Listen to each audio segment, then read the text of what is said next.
పుంకాను పుంకాలుగా ప్రకటనలు 10 మంది ఎమ్మెల్యేలు వినరు, కొంతమంది వస్తారు కాంగ్రెస్ వాళ్ళే, వాళ్ళ సోషల్ మీడియానే వాళ్ళ ముఖ్యమంత్రితో సహా అందరూ మాట్లాడారు.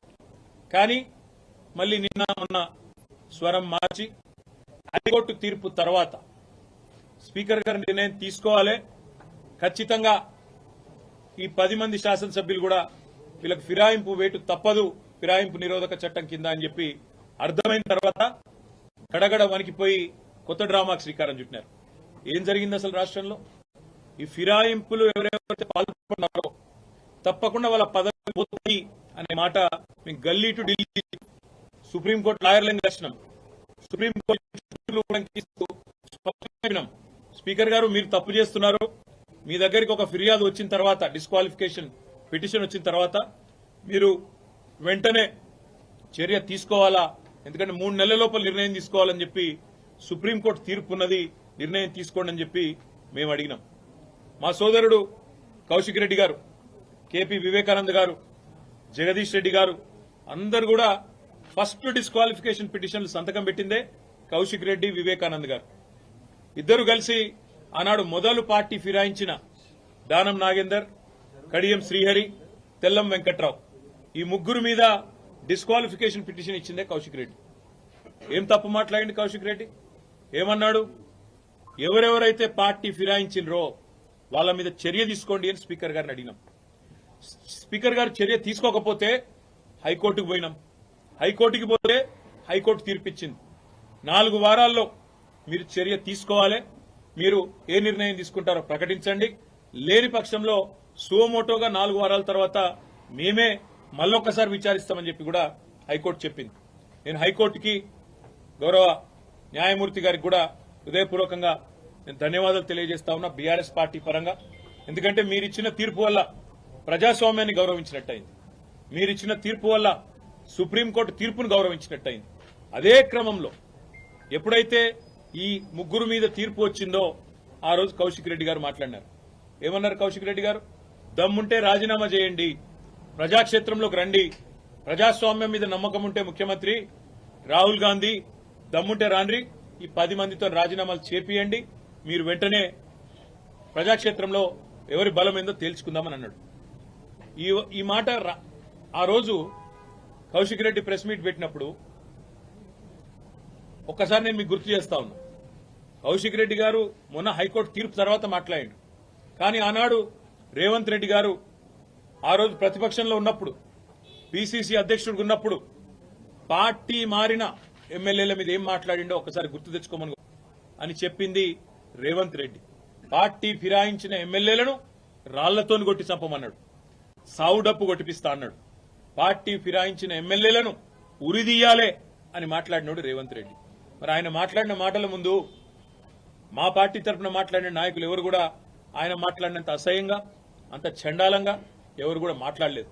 సరే, పార్టీ మారినరా లేదా అనే చర్చ ఒకవైపు జరుగుతూనే ఉంటే, ఇంకోవైపు చాలా దారుణంగా స్పీకర్ కార్యాలయం నుంచి ఏ రోజైతే హైకోర్టు తీర్పు వచ్చిందో పార్టీ ఫిరాయింపుల మీద, అదే రోజు సభా సాంప్రదాయాలన్నింటినీ తుంగలో దొక్కుతూ పార్టీ మారినా అని బాహాటంగా ప్రకటించిన శేర్లింగంపల్లి ఎమ్మెల్యే ఆరికపూడి గాంధీని పీఏసీ చైర్మన్ గా నియమిస్తూ మరి ఒక తీర్పు కాదు, ఒక ఆర్డర్ స్పీకర్ కార్యాలయం నుంచి, అసెంబ్లీ సెక్రటరియట్ నుంచి వచ్చింది. దాని తర్వాత సహజంగానే హైకోర్టును బేఖాతరు చేస్తూ, సుప్రీంకోర్టు తీర్పును బేఖాతరు చేస్తూ, రాజ్యాంగ విలువలకు, అసెంబ్లీ సాంప్రదాయాలకు, పార్లమెంటరీ పద్ధతులకు అన్నిటికీ తిలోదకాలిస్తూ ఇదేం పద్ధతి, అసలు ఆయన ఏ పార్టీలో ఉన్నాడు అని మా వాళ్ళు అడిగినారు. అయితే ఎంత విచిత్రమైన పరిస్థితి అంటే ఈరోజు రాష్ట్రంలో, మొన్ననేమో నేను మారిన పార్టీ కాంగ్రెస్ పార్టీ విధానాలు నచ్చి మారినా అని చెప్పిన ఎమ్మెల్యే నిన్న మొన్నటి నుంచి నేను బీఆర్ఎస్ పార్టీలోనే ఉన్నా, నేను ఎక్కడికి పోలే, 10 మంది ఇక మాకు తప్పది పదవి గండం పోయితుంది మా పదవి అని చెప్పి కొత్త రాగం ఎత్తుకున్నారు. దాన్ని మా సోదరుడు ప్రశ్నిస్తే ఆయన ఇంటి మీదకి పోలీస్ ఎస్కార్ట్ పెట్టి డీసీపీలు, అడిషనల్ డీసీపీలు, ఏసీపీలు, సీఐలు ఒక గేటెడ్ కమ్యూనిటీ లోపలికి ఒక 50-100 మంది గూండాగాలు చొచ్చుకొని వచ్చి ఇవాళ ఒక ఎమ్మెల్యే ఇంటి మీద దాడి చేసే పరిస్థితి ఇప్పుడే మేము చూసినాం. ఎమ్మెల్యే గారి ఇంటి మీద దాడి చేయడమే కాదు, వారి ఇంట్లో ఉండే పెద్దలు వారి తల్లిదండ్రులు వచ్చినప్పుడు కానీ లేదా వారి మామగారు వచ్చినప్పుడు కానీ ఉండే రూమ్, ఆ రూమ్ మీద మొత్తం అద్దాలు బలగొట్టిండ్రు. అందులో ఉన్న పెద్దలకు ఏమైనా అయ్యింటే, ఏమైనా జరిగింటే, జరగకూడదు ఏమైనా జరిగింటే ఎవడు బాధ్యుడు? రేవంత్ రెడ్డా? లేకపోతే ఇక్కడ దాడి చేయడానికి వచ్చిన ఆరికపూడి గాంధీ? ఈ రకమైన గూండాగిరి, ఈ రకమైన దౌర్భాగ్యం హైదరాబాద్ 10 ఏళ్లలో ఎన్నడూ లేదు. ఒక ఎమ్మెల్యే ఇంటి మీదనే దాడి, అది ఒక ఎమ్మెల్యే ఇంటి మీదకి దాడికి వస్తుంటే ఫ్యాక్షన్ సినిమాల్లో చూపెట్టినట్టు కార్లకెళ్లి బయటికి ఏలాడుకుంటా 20 బండ్లు పెట్టుకుని లైవ్ పెట్టుకుంటా ఆడికెళ్లి ఇటు దాకా పోలీస్ ఎస్కాట్ లో వచ్చిరంటే చేతగాని ఒక హోంమంత్రి, చేతగాని ముఖ్యమంత్రి ఈరోజు రాష్ట్రానికి ఉండడం వల్లనే ఈ దౌర్భాగ్యం దాపురించింది.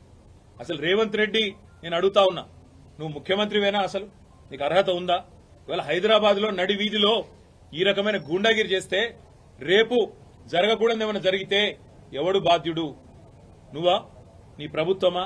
నీ డీజీపా? ఎవరు తీసుకుంటారని నేను అడుగుతా ఉన్నా. ఇంత దుర్మార్గమా? నీ కనీసం హైదరాబాద్ లో లా అండ్ ఆర్డర్ కంట్రోల్ చేసే ముఖం లేదు.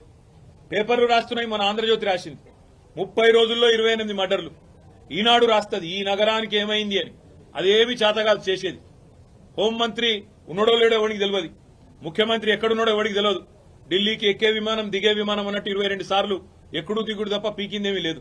కనీసం హైదరాబాద్ లో శాంతి భద్రతలను కంట్రోల్ చేయలేని దౌర్భాగ్యపు ముఖ్యమంత్రి ఇవాళ ఒక ఎమ్మెల్యే ఇంటి మీదికి మాత్రం గూండాలను పోలీసులు ఎస్కాటించి పంపిన ఒక దౌర్భాగ్యపు చరిత్రహీన ముఖ్యమంత్రిగా రేవంత్ రెడ్డి మిగిలిపోతాడు.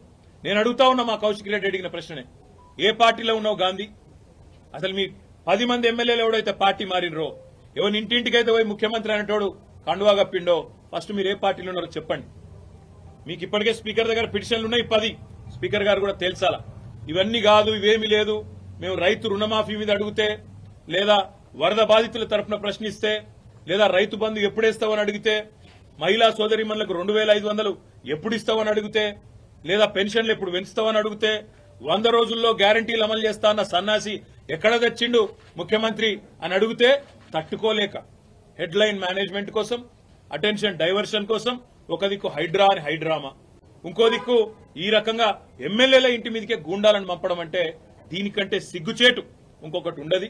తప్పకుండా నేను రేవంత్ రెడ్డిని అంటా ఉన్నా, చరిత్రలో నీలాంటి పనికిమాలిన ముఖ్యమంత్రులు, నీలాంటి తలమాసిన ముఖ్యమంత్రులు మస్తుగా వచ్చిండ్రు, మస్తుగా పోయినరు.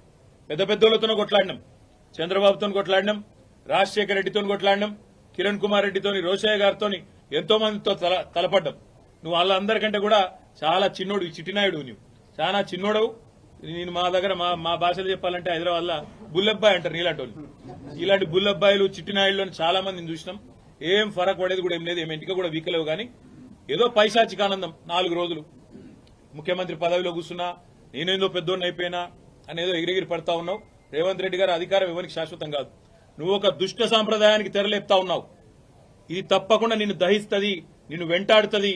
రేపు నువ్వు పదవిలోకి వెళ్ళి దిగిపోయినాక తప్పకుండా నువ్వు ఈ రోజు ఏదైతే దుష్ట సాంప్రదాయాలు నెలకొల్పుతున్నావో ఇవన్నీ నీకే చుట్టుకుంటాయనే మాట కూడా నేను వారిని హెచ్చరిస్తా ఉన్నా.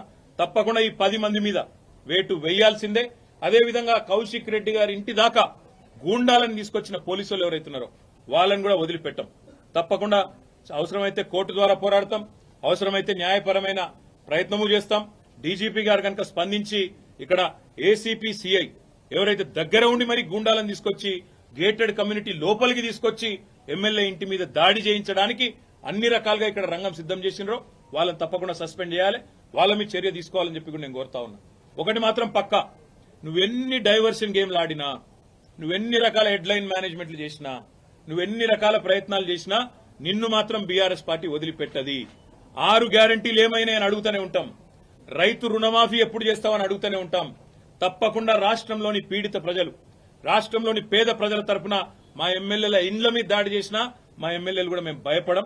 తప్పకుండా నేను నిలదీస్తూనే ఉంటామని చెప్పి కూడా చెబుతూ ఇవాళ మా తమ్ముడికి సంఘీభావం చెప్పడానికి ఇక్కడ దాకా వచ్చినాం అందరం కూడా.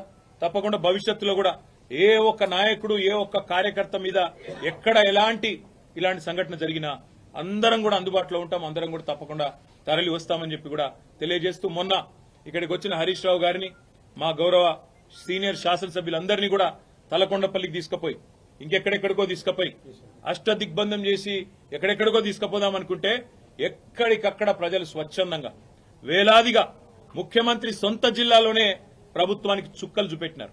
వేల మంది రోడ్ల మీదకి వచ్చినారు. అర్ధరాత్రి కూడా 10:30, 11 దాకా వేలాది మంది రోడ్ల మీదకి వచ్చి ఆ రోజు తలకొండపల్లి పోలీస్ స్టేషన్ కావచ్చు లేదా కేశంపేట పోలీస్ స్టేషన్ కావచ్చు ఎక్కడికక్కడ ఎదురు తిరిగి ఈ ప్రభుత్వానికి పాలమూరు పౌరుషం చూపెట్టినందుకు వారికి, అదేవిధంగా నిన్న ఒక్క అరికపూడి గాంధీని హౌస్ అరెస్ట్ చేస్తే పోతున్నాయి కదా, దానికోసం నిన్న మొత్తం రాష్ట్రంలో వేలాది మంది బీఆర్ఎస్ కార్యకర్తలను హౌస్ అరెస్ట్ చేశారు.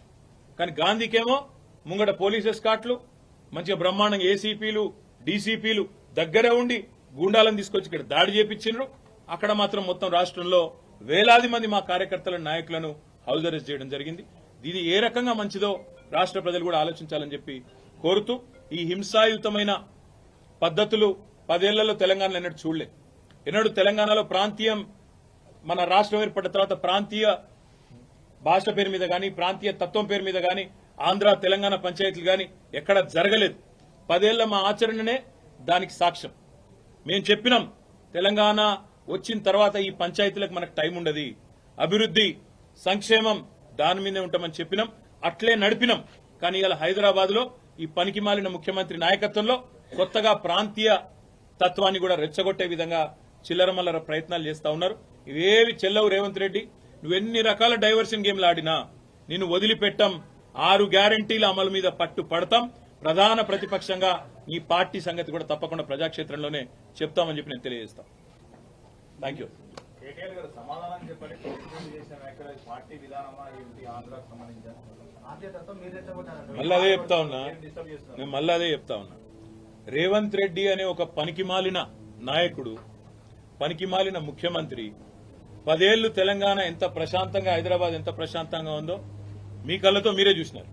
అందుకే హైదరాబాద్ ప్రజలు మాకు కడుపు నిండా ఆశీర్వదించి ఒక్క సీటు కూడా కాంగ్రెస్ పార్టీకి ఇవ్వకుండా అఖండమైన తీర్పునిచ్చినారు.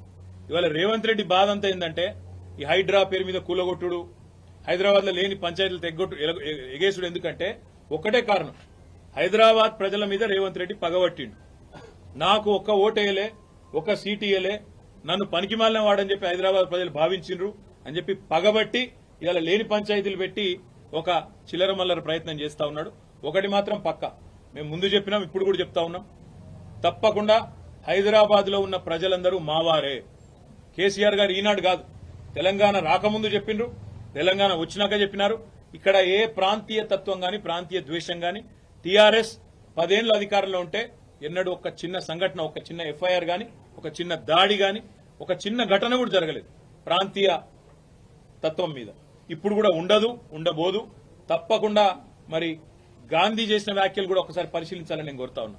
కౌశిక్ రెడ్డి మీద నోటికొచ్చినట్టు బూతులు మాట్లాడడం, నోటికొచ్చినట్టు కౌశిక్ రెడ్డి గారి కుటుంబాన్ని తిట్టడం, బజారు భాష మాట్లాడడం, ఇదేనా రేవంత్ రెడ్డి నేర్పుతున్న సంస్కృతి అని చెప్పి కూడా నేను అడుగుతా ఉన్నా.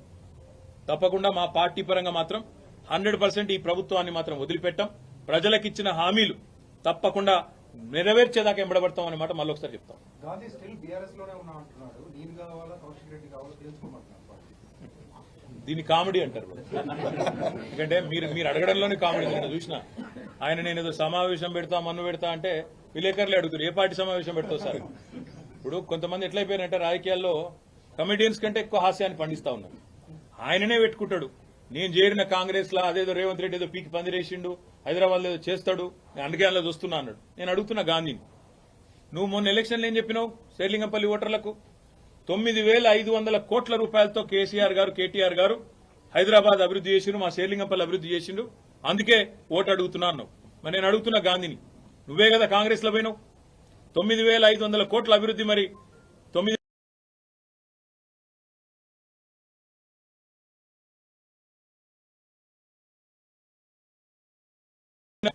ఎందుకు అలా దానికి